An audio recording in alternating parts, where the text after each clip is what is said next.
Olá, seja bem-vindo ao canal se é a sua primeira vez. Muito obrigada se você estiver retornando. Se você está retornando, deixa o seu like aqui que eu sei que você gosta das nossas histórias. E se você está chegando pela primeira vez, considere se inscrever. Nesse canal nós falamos sobre casos criminais, mistérios, coisas sobrenaturais e tudo aquilo que nós não podemos explicar e nem compreender. E nos comentários nós nos ajudamos uns aos outros, tentando entender muitas vezes o que acontece que você nem sabe de onde vem e para onde foi. Vamos ser todos muito gentis nos comentários. Gente, como sempre, eu não vou falar o nome de ninguém, se tiver algum nome vai estar trocado. Então vamos começar o nosso relato de hoje? Bom, eu vou ler e daí a gente vai tentar entender junto, vamos lá? Bem, certo dia eu estava dormindo na minha casa, tranquilo, é um rapaz, quando algo muito estranho aconteceu. Nunca senti algo semelhante. Parecia um sonho, mas não, aquilo era real.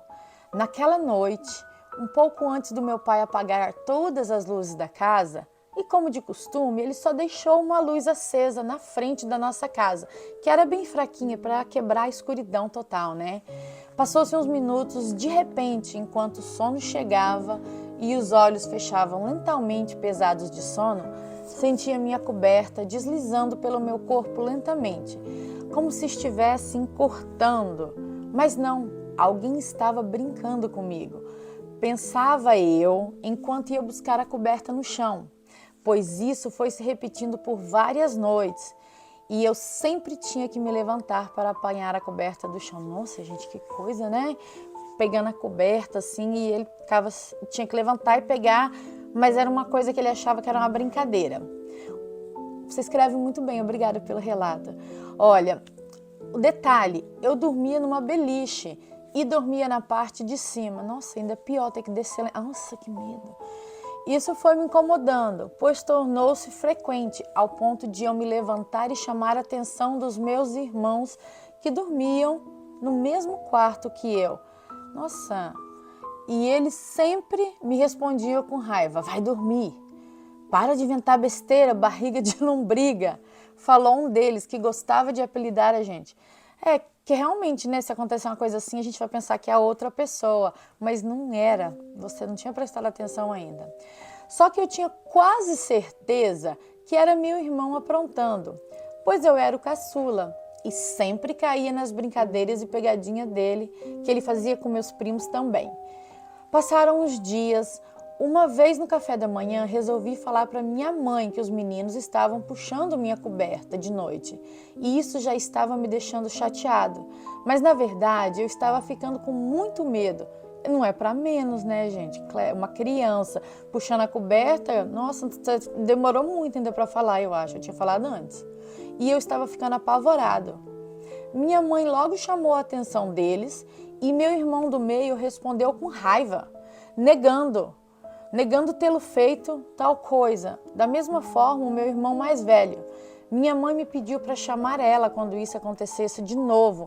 E eu chorando disse, tá bom, maninha.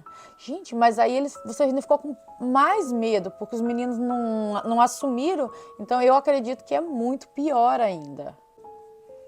O tempo foi passando. Em uma terça, dia dos meus pais viajarem para fazer compra para a lojinha que eles tinham na época, nos deixaram trancados em casa. Nossa. Quando foi chegando a hora do almoço, senti uma presença estranha do meu lado. Olhei para o lado e não vi ninguém. Meu coração foi disparando ao ponto de não conseguir controlar. Comecei a entrar em desespero e, perdendo o ar, eu gritava para o meu irmão abrir a porta. Dizia eu para ele que tinha outra pessoa dentro da casa, só que eu não conseguia vê-lo. Nossa, que desespero, você sofrendo, gritando. Nossa, que perigo, ponto de você ter um piripaque, alguma coisa, né? Meus irmãos, não entendendo nada, riam de mim. Me chamavam de doido e outras coisas que não lembro muito bem. Geralmente, né, as crianças fazem isso mesmo, elas tendem a não acreditar porque elas têm medo. Então, acho que o mecanismo de defesa delas é rir para não ter tanto medo, né? E no meio do desespero, comecei a esbofetear a porta, chorando e gritando desesperado. E aquela coisa se aproximava cada vez mais. Quando eles viram que eu estava ficando sem cor, de imediato me levaram para a casa da minha tia, que ficava umas 6 casas abaixo da nossa casa. Eu nem voltava. Chegando lá, me deram garapa, que é água com açúcar, e também na minha terra também chama garapa, para me acalmar. E daí me perguntaram o que eu estava sentindo. Contei tudo e ninguém sabia o que dizer. A minha tia pediu para uma irmã da igreja orar para mim naquele dia e eu me acalmei mais. Gente, que desespero! Quando minha mãe chegou, meus irmãos contaram o ocorrido do dia e minha mãe pediu para que quando isso acontecesse de novo, eu fosse chamá-la no quarto imediatamente. Mas como? Estava em cima da beliche, eu não tinha coragem de descer. Foi quando as coisas começaram a piorar. Certa vez senti... Ainda pode piorar? Certa vez senti meu corpo suspenso no ar. Quando eu menos esperava, eu estava caído no chão chorando. Outras vezes, acabava por fazer xixi na minha roupa mesmo, de tanto medo. E minha mãe me pegava e me levava para o quarto dela. E orava e chorava comigo. Até que um dia ela pediu para Deus mostrar para ela o que estava acontecendo. Nossa, coitada da sua mãe, porque a gente fica num desespero. Foi quando uma certa noite minha crise veio e já fazia quase uma semana que eu dormia no quarto dos meus pais. E minha mãe viu um homem alto, com um chapéu enorme e um facão na mão apontando para mim. A minha mãe, desesperada, tentava acordar meu pai, dizendo ter visto o homem no quarto.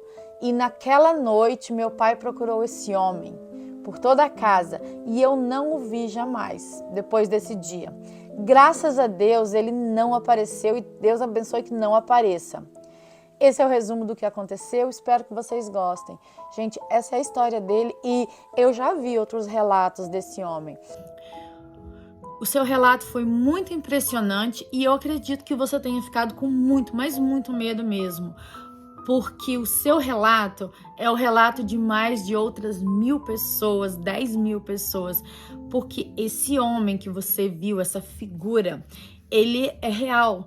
Ele é o fantasma, é o obsessor, é a aparição que muitas, mais de 100.000 pessoas descrevem durante os anos.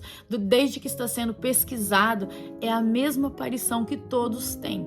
Então, existe pesquisas a respeito disso. Eu vou deixar aqui embaixo, gente, o nome de como vocês procuram ele. Existem livros, documentários. Então, assim, não tenha dúvida, você realmente viu alguma coisa e não foi só você, porque está em toda parte desse mundo, em todas as línguas existem relatos. Foi muito impressionante o seu relato. Na hora que eu vi, falei, nossa, eu já tinha ouvido muito falar dele, eu já tinha visto o documentário, mas assim, saber que uma pessoa realmente viu é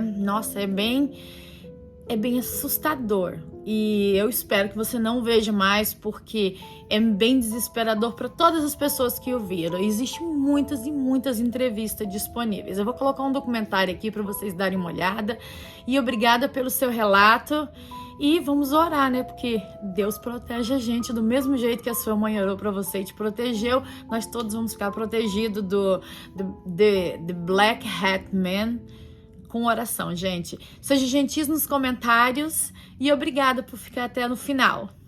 A gente se vê em breve.